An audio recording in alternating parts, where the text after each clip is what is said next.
Welcome back to this session. Today we are going to model the structure. So before you model the structure, you need to go to the architectural plans and study them closely. So we are going to the architectural plan. You can see we have two plans here, or three plans. So one is for the rooftop on the right, and then one is for the ground floor. So you can see this is for the ground floor, and then this is for the typical floor. So we are very lucky because our structure has a typical floor, meaning the plan remains the same across different floors. So it's not changing across different floors. What I mean is first floor plan looks like this. It has studios here, it has one bedrooms here and all that. It doesn't change. So first floor, second floor, all the way to the top, except the roof, slab, everything is identical. So that's very good. So modeling the structure will be a bit simple. So for you to know where to place your columns and beams, you need to study your structure very closely. So for example, here the lower end is pretty simple to place the columns, so you can just place them around these edges. You can see here, here, here, here. Pretty simple to place the columns here, here, here, here, here, and here. And then here at the staircase, this is where you need to also allocate some columns, 1, 2, 3, 4, to support the staircase all the way to the top floor. Alright, so going back to my robot, I've placed the columns along the strategic points. This is from the foundation to the ground floor. So I want to place the columns going up. So to do that, it's very simple. You just come here to geometry and you click on columns, and this will pop up, and your section type may be steel column, so you change this to RC column. And then for you to dictate the kind of sections you're going to have, the dimensions of your section, you can come here and click on these buttons, and you will see the new section window. And here at the new section window, you can select the material you want. If you want class 25, as I have selected, you just select it, and then here you specify the dimensions of your column.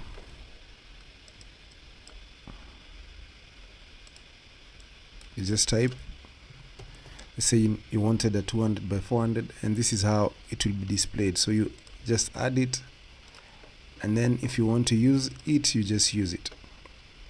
Alright, so here I want to change my height to 3 meters now, and then I want it to be down. So I want it to be down. So it has placed a column here. We will delete it. Do not worry about that. So I'm just going to place columns, and I'm going to place them at the beginning. So at the beginning of the column, they'll be going downwards. So you just come here and place the columns. So as you can see, I'm just placing them on top of the other columns. So it's very simple.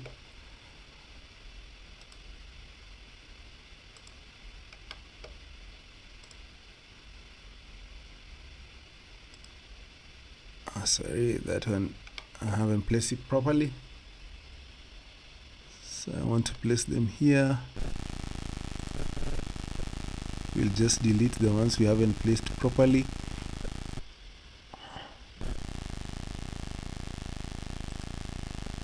Very good.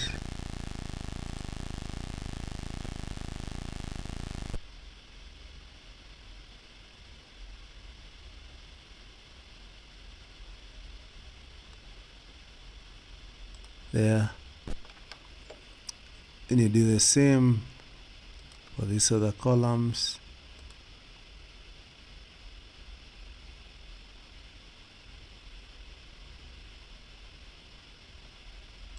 there, there. Just keep placing them. Place this last one here. Good.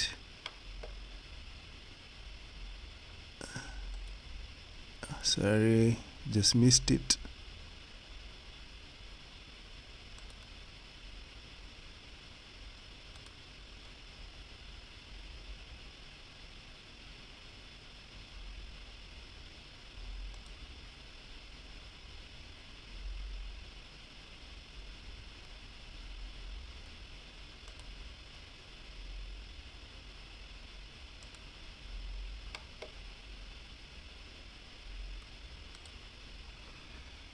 Alright, we're going to delete the ones that are off.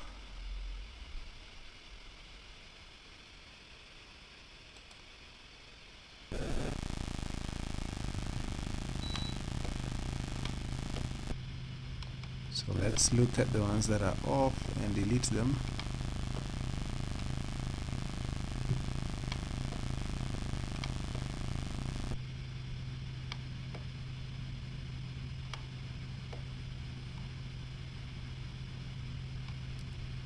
Actually, is there any that is off? Yeah, there's this.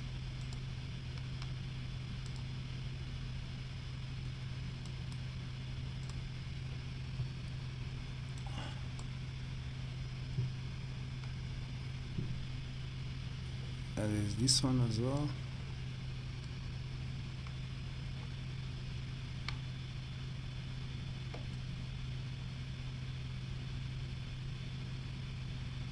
Everything else seems to be okay. Alright, very nice. Okay, very nice. So that's how you model your columns, very simple. And remember, what you've chosen as the dimensions of these columns is not the design. You are going to design the columns later. This is just an assumption based on experience, based on, could be a wild guess, but based on experience mostly. So you just select a typical size and then you will design from then on. Alright, so let's look at this from the plan. And there we go, we have our columns. And here we are seeing them from the base. If you want to see them from story number 2, you'll just click there and you'll see story number 2. This is how they look. Alright, so next we're going to place the beams. So we're going to place the beams, and it's going to be simple as well. I'm just going to show you how to place a few, and then I'm going to leave you to place the other beams as your assignment. So placing a beam or placing beams is also very simple. So we're going to interconnect most of these floors using beams. So we're going to have beams here, here, here. Here you see we have a void, so we can't have beams passing from one end to the other. So we'll just have a beam here. So let's see how we do a beam. We go back to robot, and then let's see, we go back to geometry, and then we select beams, and here at the beams I'm going to select RC beam, and I'm going to dictate the size. So as you can see, I had already selected the size. So I had already dictated a size. So there's a size here of 200 versus 450. So it's a beam of 200 in terms of breadth and 450 in terms of height. So this is the one I'm going to select, and then I'm going to place the beam. So I just put a horizontal beam from here to here. I place another one from here to here. Place another one from here to here.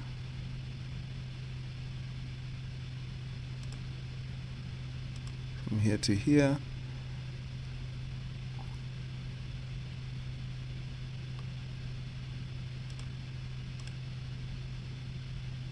So as you can see, as you're laying out the beams, they're labeled very simply. So it's showing me it's a 200 by 450 beam. So you just place the beams,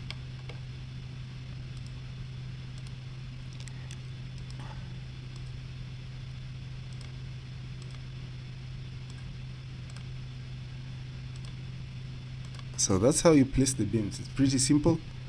So we can go to the next element. So let's view how the beams look like. You can see the beams have been laid out very nicely. They've been laid out very nicely. So it's time to lay the slab. So you can place the other beams as your assignment, and let me just show you how to place the slab. So as you can see, we also have a unique slab here. So the slab has some voids, I think for letting air into the apartment. So you can see a void here, we have a void here. So this X represent voids. All right, so we are going to model the slab. So this is how you do it. You go back to geometry again, and then you pick floors. So you close. So you go back to geometry, you pick floors, and here I had created a 150 millimeter thick concrete floor or slab. So, and how to do that, you just come here and you dictate the thickness of your slab, and here you can label it differently. You just add here 20 and then you click add, and you close, and it's a class 25, and here you can find it on the list. So I want a 150 slab. That is what is typically used here in my country, but it will totally depend on your design. When you design and you find that the 150 is not sufficient, you can add it to 175, you can add it to 200 and all that.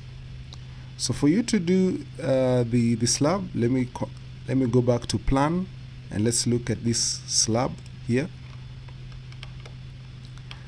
So you can see the slab has a void here. So we will start from here and go round, and we will be wary of the voids. So I come here at grid 3, there's a void, so up to grid 5. So let's just do that. Go back here. So it's contour, and then I start from here, place the slab, go to grid 3, I follow the void there, and then I go up again until grid, let's just have a look, until grid 7, and then there's a void up to grid 8. So I go up to grid 7, and then there's a void there up to grid 8, and then I go up all the way, and then I go up to grid D, and there's a void up to grid 7. So you just follow that, go to grid D, there's a void all the way to grid 7. So I come back this way, and I come back this way, I go here, let's see whether there's a grid or there's a void. So the void is at grid 6 all the way to grid 3.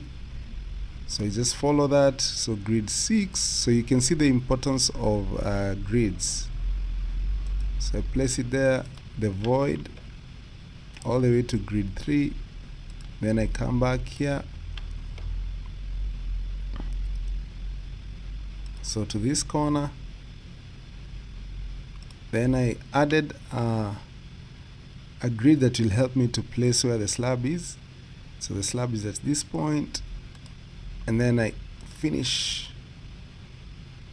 You can click on the first point there, and you can see the slab is well laid out or modeled.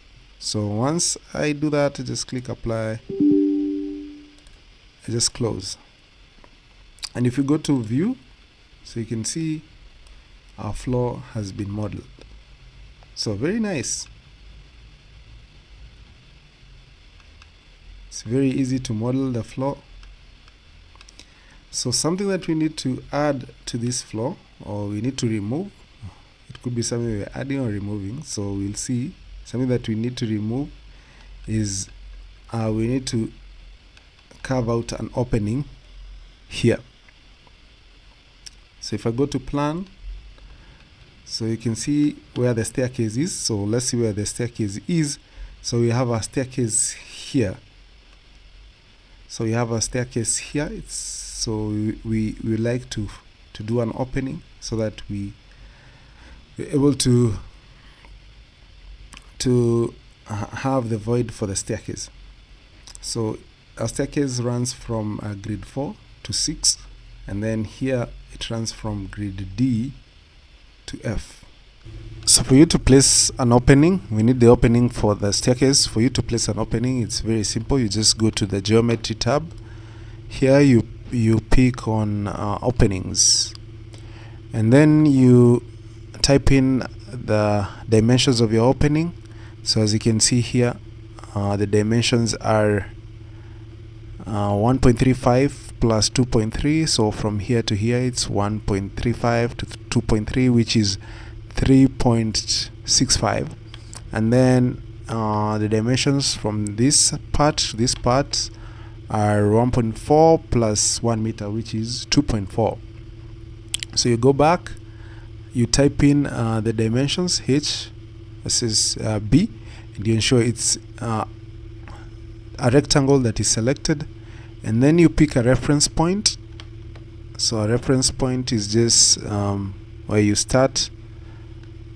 So you just pick somewhere there, and then you place your void or your opening, and there you go. You have your opening, and then you close. So let's view this in 3D. Let's view this in 3D. You can see you have your opening. Now you can